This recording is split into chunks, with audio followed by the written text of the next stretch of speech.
Here at Wenyeji TV, we are dedicated to bringing you in-depth coverage of the latest news, events, and stories from around the world. Our team of passionate journalists, reporters, and documentary filmmakers work tirelessly to provide you with accurate, unbiased, and thought-provoking content. Program. For inviting me. The bio is already in the program, so why read it at all? And the fact that you have invited me must suggest that I qualify to address you. So let me say how glad I am to be present with you this morning. I've put together notes which will be availed to you, which speak in detail to the subject that you invited me to speak about. So what I'll do during this engagement is not to give you a typical keynote, but simply to, in an eclectic fashion, speak to some of the key issues that I think are relevant to an engagement such as this, and sensitive to the fact that your overall theme is about climate change. It is important to note what the world has been doing about climate change for a long time now. And those of you who are involved in the area of survey will remember that the world started worrying about the climate as early as 1972. And you will only have to read the agreement on the environment in Stockholm in 1972. After Stockholm, there have been a series of iconic meetings which have also spoken to the question of climate. You remember Rio 1992. You will remember Kyoto in 1997, which of course came into force in the year 2005. You'll remember Paris in 2015, 2016. And of course, you'll also remember the series of the Conference on Parties of the UN Framework Contract on, or rather Framework Convention on Climate Change, the last of which was held, I believe, early this year in Sharm el-Sheikh in Egypt, and the 28th, which will be held in the United Arab Emirates in the month of November 2023. Within the African continent, we have also seen those developments. If you look at Africa Agenda 2063, which came into being in the year 2013, you will see that there is, in fact, an Africa framework on climate change and resilience strategy, which covers the year 2022 and will be in force up to the year 2032. And within the international arena, of course, we are aware of the Sustainable Development Goal number 13, which speaks to climate change. So that the whole question of climate is one that has been with us. I was listening to the Secretary General of the United Nations just a few days ago, and he was talking about the boiling world, that the world has now reached a boiling point. And you only have to see the temperatures which are very extreme. If you look at the floods, only yesterday, Beijing, China, had rain of nearly 1 meter. And if you look at what is happening in terms of the heat, Mongolia recorded its highest temperature since they started doing the records. And so that this is an issue that is alive and real. Of course, that is not to say that we do not have climate change skeptics, people who believe that really this is just fiction. But if you look at the El Nino and La Nina phenomena that we have seen in the world in the recent past, it tells you that something is happening to the world. And it is in that context, therefore, that we must talk about a resilient leadership. And when one talks about leadership at any level, one must recognize, particularly when one is talking about these issues in the context of Africa, Africa is a continent that has a very large desert, the desert area, and the unraveling of the Sahara Desert Those of you who are keen students of geography will note, for example, that the Lake Chad Basin, the Lake Chad contracted by almost over 30%. And you can imagine the impact that it has had on the Chad Basin, the fishing communities. And if you go down south in the Namib Desert, and if you look at quite a number of areas which have marginal lands, the world is really going through a very difficult phase. Which then calls into question, what are we doing at the level of leadership, at the level of research? If you look at Africa today, and you look at the kind of money that we deploy into research, is less than 0.25% of our budgets, not our GDP. And if you look at the world now, if you look at researchers per million, you'll be shocked at how pathetic we are.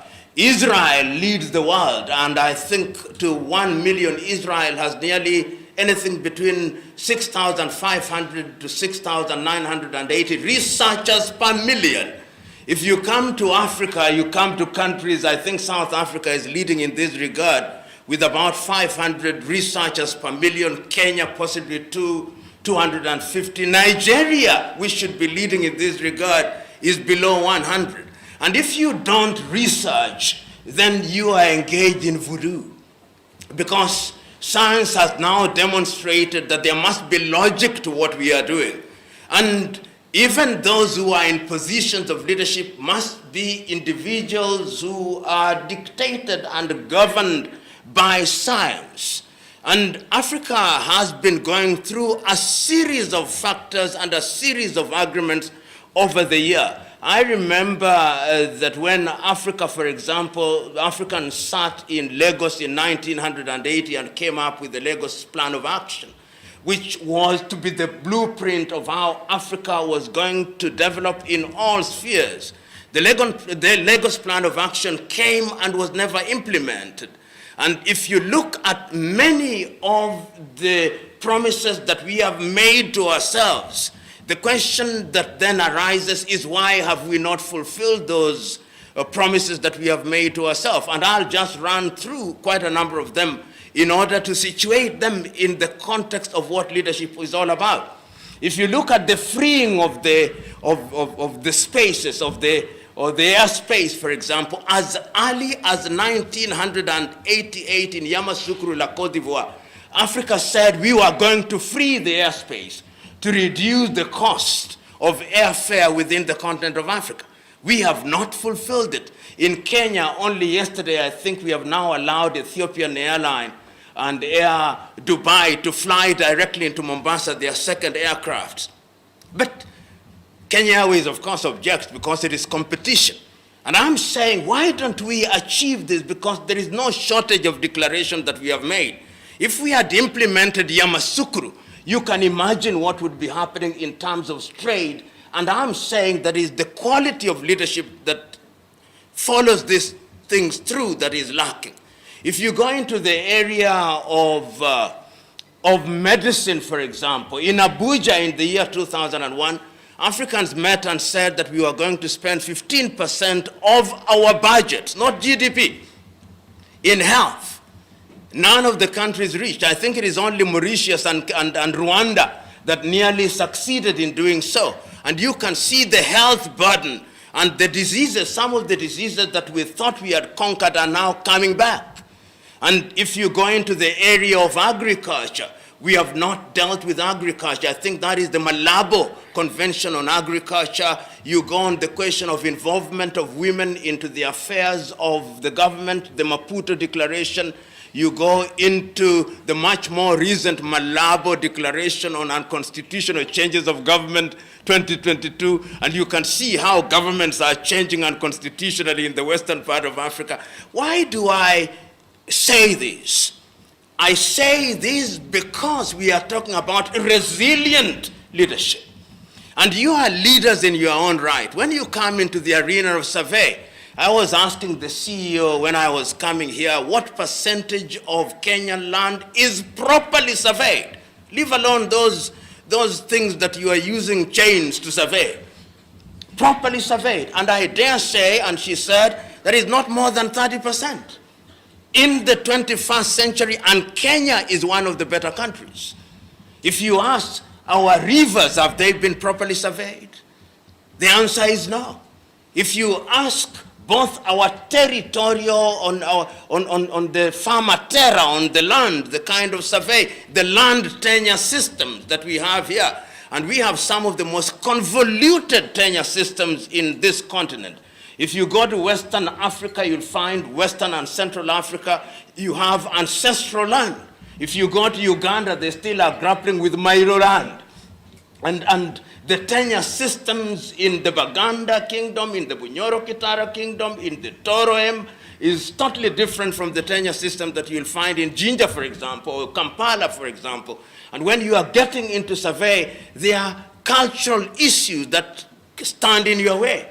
When we were doing the Constitution, you'll remember that some of the things that we grappled with was whether we should have communal tenure systems for forest dwellers like the Ogiek, for example. My good friend here talked about the Kaya, the traditional issues. How do you deal with them? You talked about Dongo Kundu. And all these issues that we are dealing with are standing in the way of our realization of the fuller potential of the utilization of land, because land is a major factor of production. And if that major factor of production is not dealt with in a manner that is modern or accommodative of the modern realities, then the development that we talk about is hampered in many ways. And once again, one may ask, how does leadership and resilience come into play? And I'll be able to contextualize. You are surveyors, you are land valuers, and you have all the professions that are present here under your umbrella body. Where is the original sin that we are committing? The original sin is at the level of training. How are we training people at our universities and institutions of learning? If you go to many African universities, if you go to the universities in this country that train people in the survey department, the equipment is as old as when I was at the university, which is over 30 years ago. In other words, you are using things that are completely outmoded, competing with the Koreans who have gone into the realm of technology. You are competing with the Chinese, you are competing with the Europeans, you are competing, these are the people that you are competing with. If you look at current developments, for example, in an area that is germane or relevant to your own profession, look at the infrastructure that is being undertaken by the Chinese across the continent of Africa. How are you involved? When they were doing the expressway in Nairobi, how many of you were involved? Was your association involved? Were Kenyan engineers involved? Were Kenyan valuers involved? No. You are busy dealing with petty stuff, eating the crumbs while the dinner is on the table. This is the situation in which you find yourselves. And that is not only true of Kenya, it is true in all countries. I'm told they are my friends here from Nigeria. If you go to the development that are taking place in Abuja, who is doing the work? If you go to the beautiful roads that are found in Akwa Ibom, in Uyo, in Akwa Ibom, who is doing the roads? If you go to the road that are being done in Lagos, if you go to the railway that is being done in between Addis and Djibouti, if you go to the road that is being done between Hargeisa and Barbara, who is doing them? If you go to the developments taking place in Juba or the development taking place in Kinshasa or in Botswana, who is doing them? It is not you African professionals. What you African professionals and we African professionals are doing, we are engaged in little surveys in rural Kenya or rural Africa, planting beacons. This is what we are doing. In other words, we are not playing in the big league. And if we are not playing in the big league, what it means is that we are not controlling our development. Today, if I ask you surveyors, particularly this institution, who should know the location of the fiber optic that runs subterraneanly in the Indian Ocean? You do not know. You have no idea. If I were to ask those who are here in Mombasa where the cables in respect of all these things are running, you do not know. In other words, we are not in control. And if you are not in control, you cannot determine the agenda. Today, and my good friend, the lecturer there, will be talking about artificial intelligence. We are now in the realm, she'll tell you, we are now in the realm of the fourth industrial revolution, segueing into the fifth industrial revolution. Those of you who are training now as surveyors and land valuers, we are going to have equipment which will take care of the work that 100 of you are doing. In other words, in the next 10 years, you'll be irrelevant. You'll be dinosaurs. Your training will have no meaning. And the question is, how do you make sure that you remain relevant? Because we are going to bring in equipment here which we do not make. You know, sometimes when I hear computer scientists in Africa saying, I'm a computer guru, I say, which guru? Which guru are you? Because whose computer are you using? Says, I'm an expert on the internet. Whose internet? I'm an expert on cloud computing. Whose cloud? You are not in control. You can be switched off like this. Until the day that we are in charge, somebody says, I have a Twitter account, I have a WhatsApp account, which is encrypted from end to... Who has encrypted it? That you have so much faith in it. I'm on Instagram. I'm on YouTube. Uber, being controlled from San Francisco in the United States of America. Bolt, being controlled from Estonia. Leadership is about agility. In my younger life until now, I'm a martial artist. And one of the greatest martial artists and philosophers is Bruce Lee, with his art called Jide Kunedu. And he says that a leader must be agile like a martial artist. Agile like water. If it is in a glass, it takes the shape of the glass. If it is in a bottle, it takes the shape of a bottle, but it doesn't change. It can be solid, it can be gas, it can be liquid, but it's still water. Leadership. A leader must have vision. You've got to see the big picture. Do we have such leaders? Whether it's in the political arena, you are typical African so-called leader. I don't use leader when I'm talking about African politicians, because it's an insult to the word. Their agenda is thinking from one election to the other. No big ideas.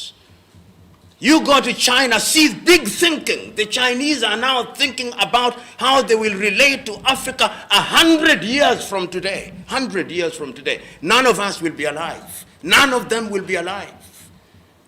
That is why you go to any serious university in Africa now, they have a Confucius Institute.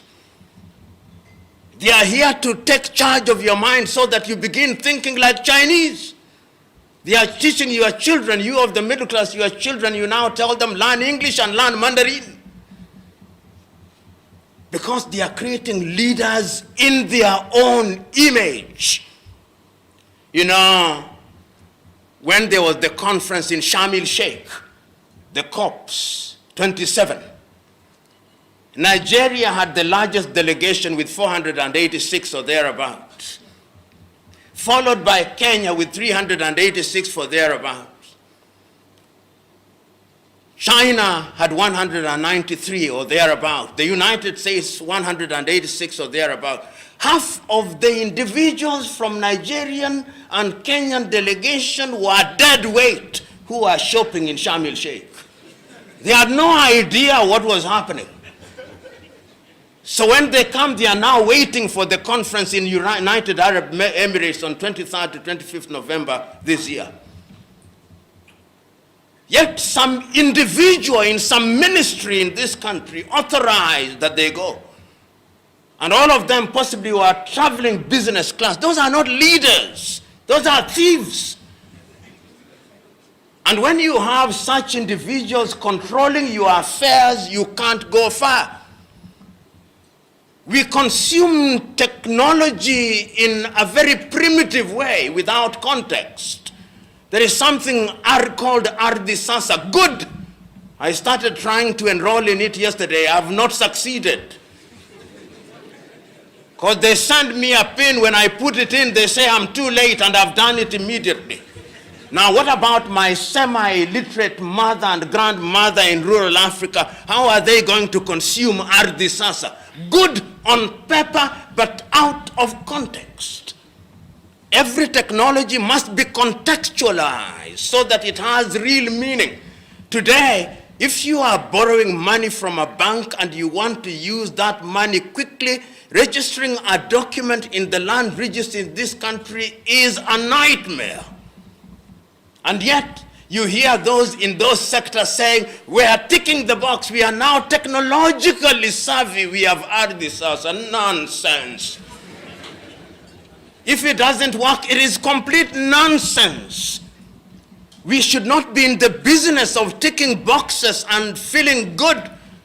If you go to countries where these things are done, you can do it in the comfort of your sitting room. Let us consume technology in a manner that is within context.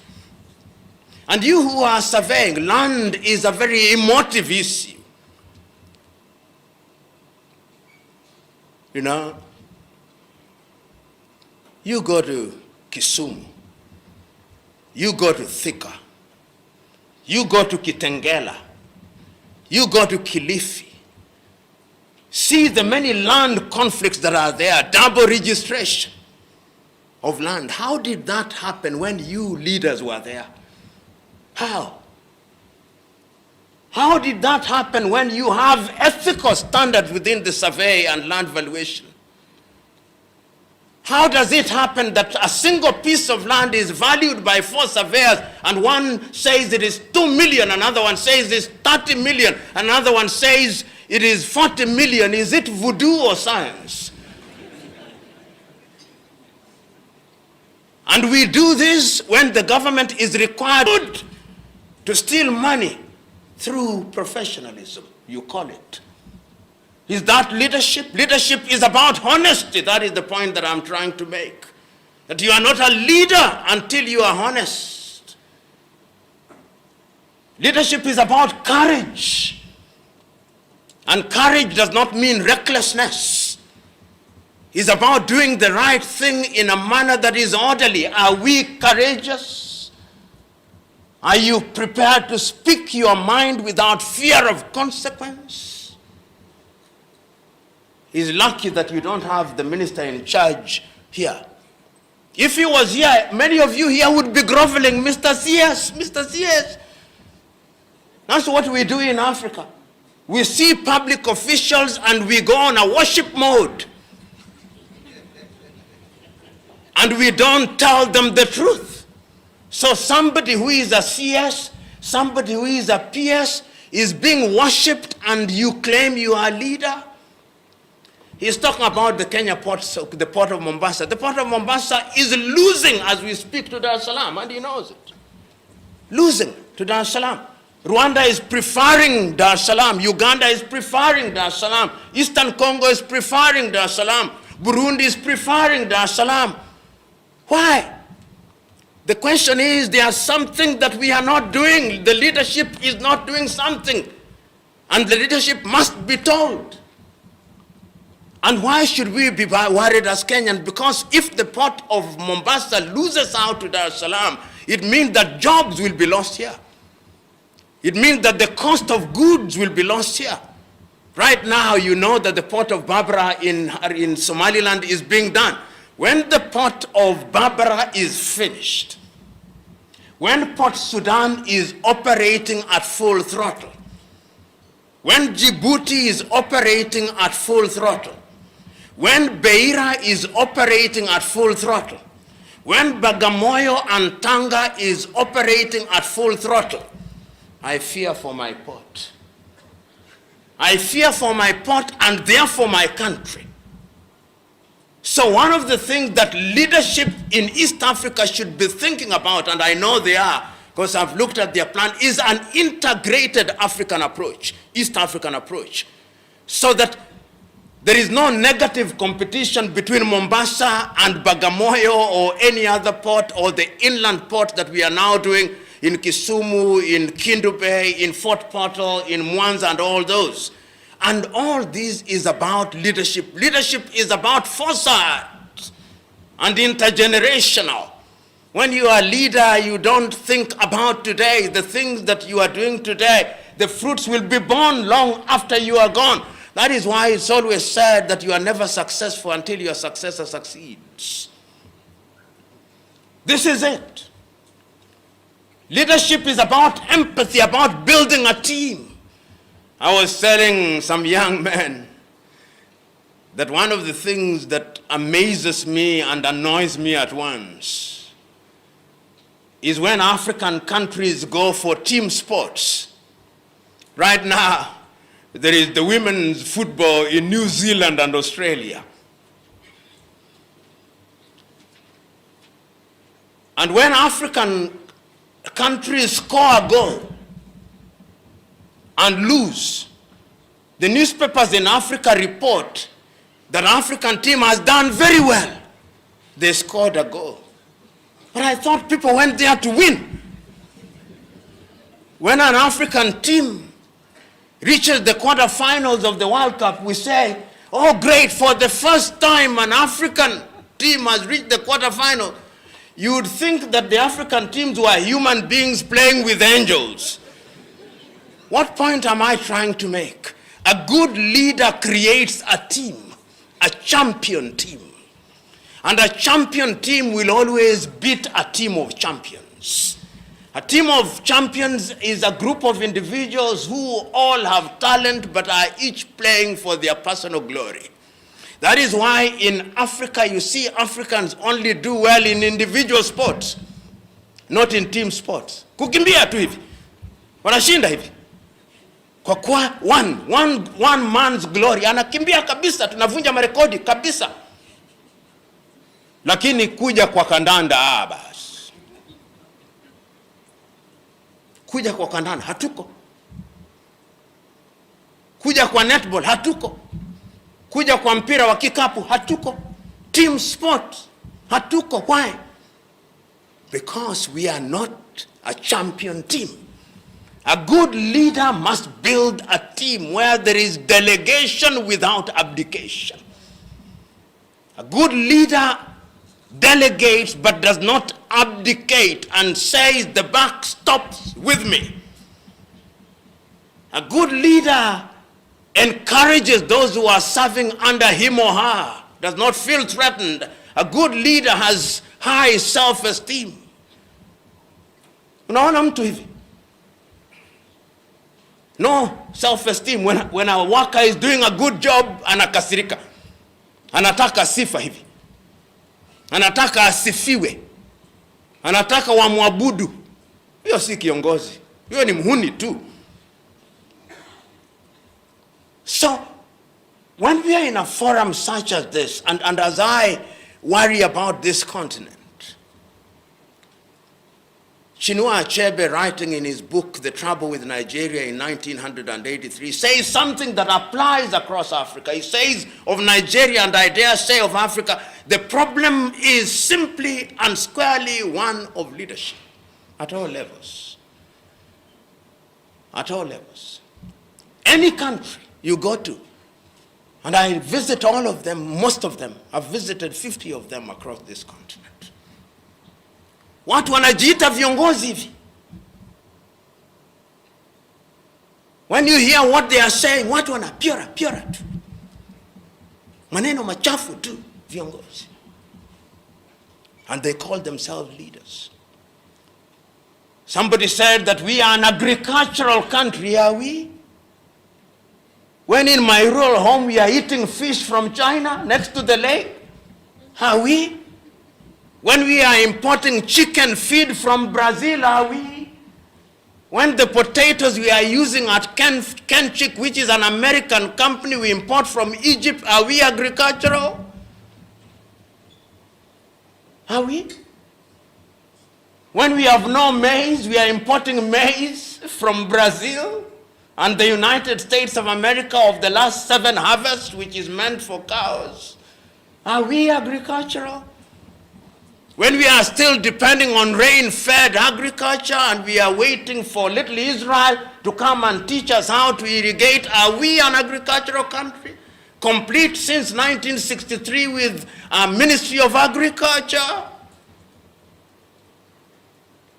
Leadership. Do we have leadership in health? When our leaders are sick, they are going to South Africa or Dubai or India, and we have been producing doctors since 1970. Are we? What is the problem?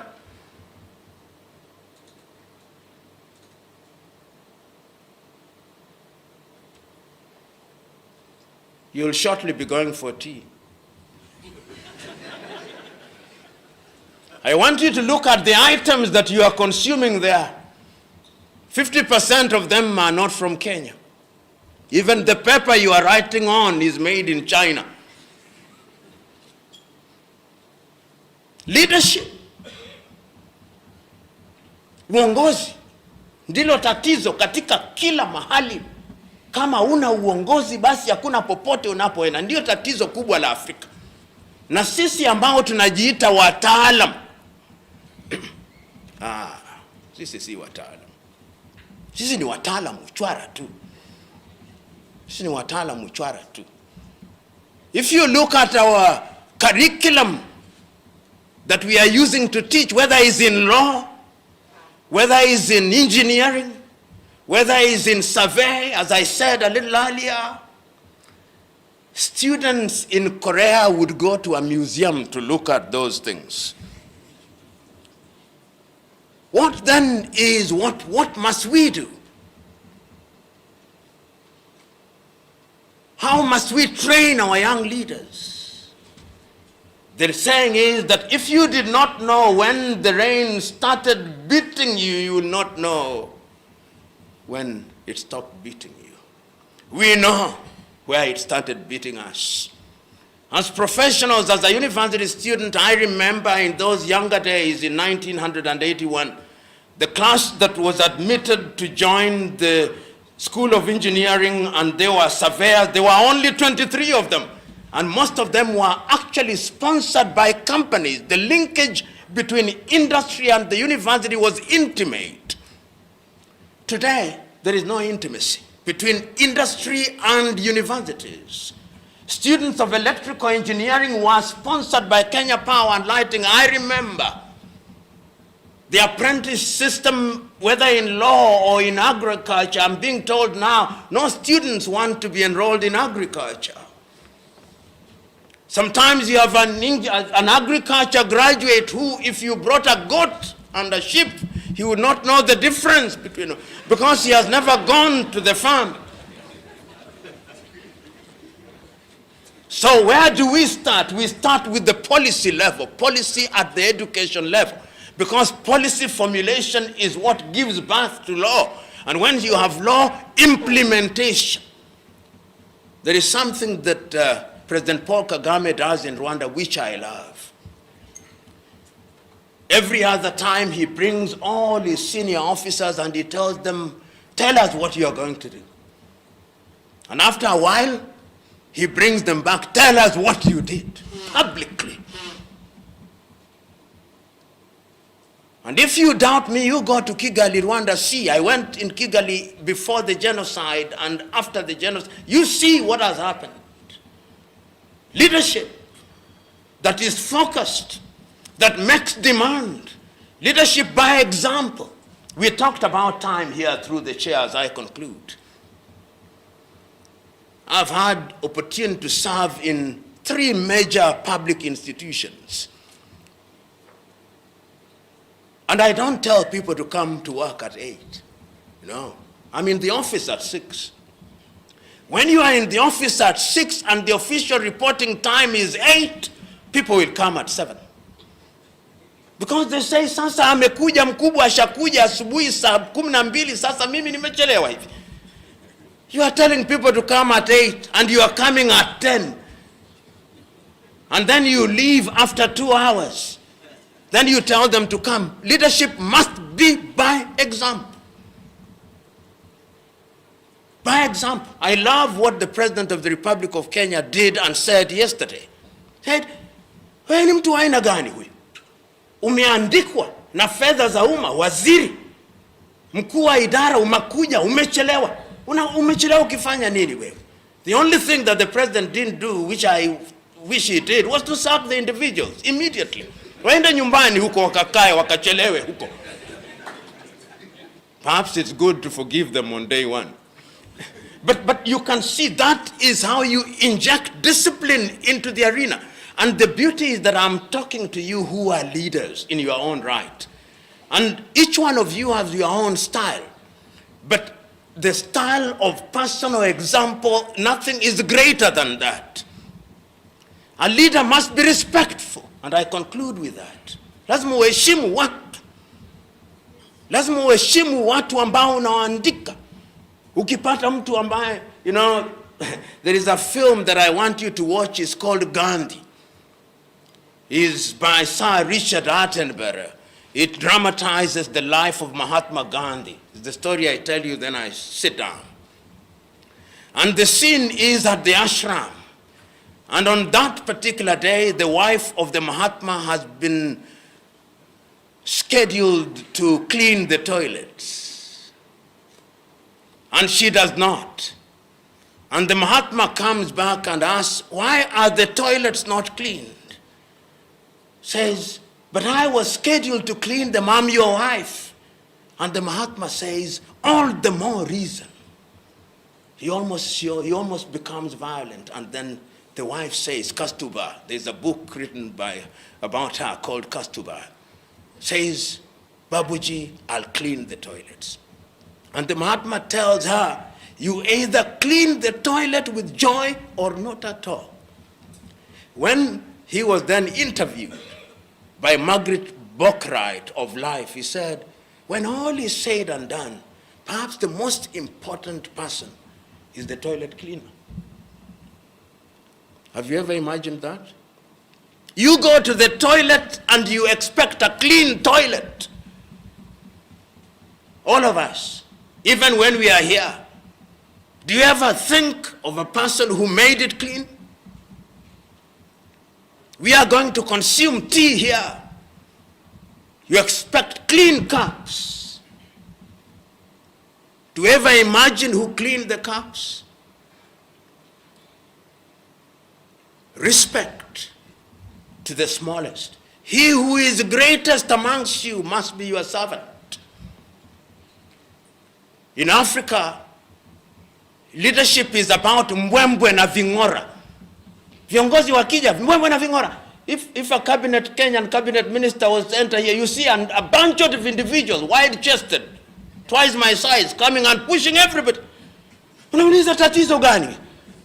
We have invited the fellow. We are not just about to harm him.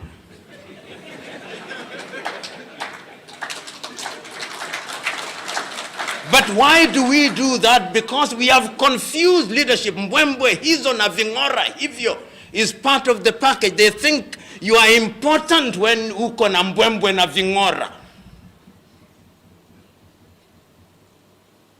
Leadership is about simplicity. Simplicity is the highest form of sophistication.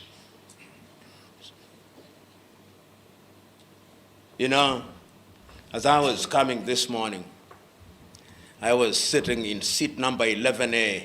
You know, 11A is closest to the business class. So the pastor, in his wisdom, came to extract me. Says, naomba unifuate tuende kule. Nikamwambia siwezi. Sikulipia.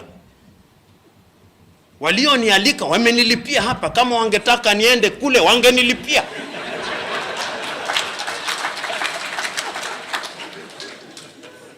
Sasa tofauti ya kwamba watanipa taulo moto huko na kikombe wakinipa chai huko, wanatupa vijikaratasi tu kama vitu vya vitoto huko kwa economy. And what was the point? I was telling that gentleman that I only want what I deserve. No favors. A leader must be modest. You know, it pains me when I see government officials between Nairobi and Mombasa or Kisumu, all of them in that business class. The only difference in that is a curtain. Na unapewa juice kwa glass, ndio tofauti. But it is twice the cost to the taxpayer. So, my fellow brethren, it all falls or fails on leadership. This continent must be great, and it can be great. When you look at my paper, at the very top of it, there is a statement that I've extracted from Kwame Nkrumah. This statement he made in 1957, that Africa needs a new man and a new woman who has eschewed greed and whose only desire is to serve. And Nyerere perhaps put it better in Kiswahili: siri ya maendeleo ni watu, ardhi na siasa safi na vijana wenye malezi bora, siha njema na bongo kali. That is what we need. And I am now asking you, let this not be another jamboree. Because this country, this continent, in the next 40 years, all of you will be dead. Msikusahau hiyo. Nyote, hata kama mtakuwa bado hai, mtakuwa sasa wakongwe tu. Not useful to yourself or society. That is the reality.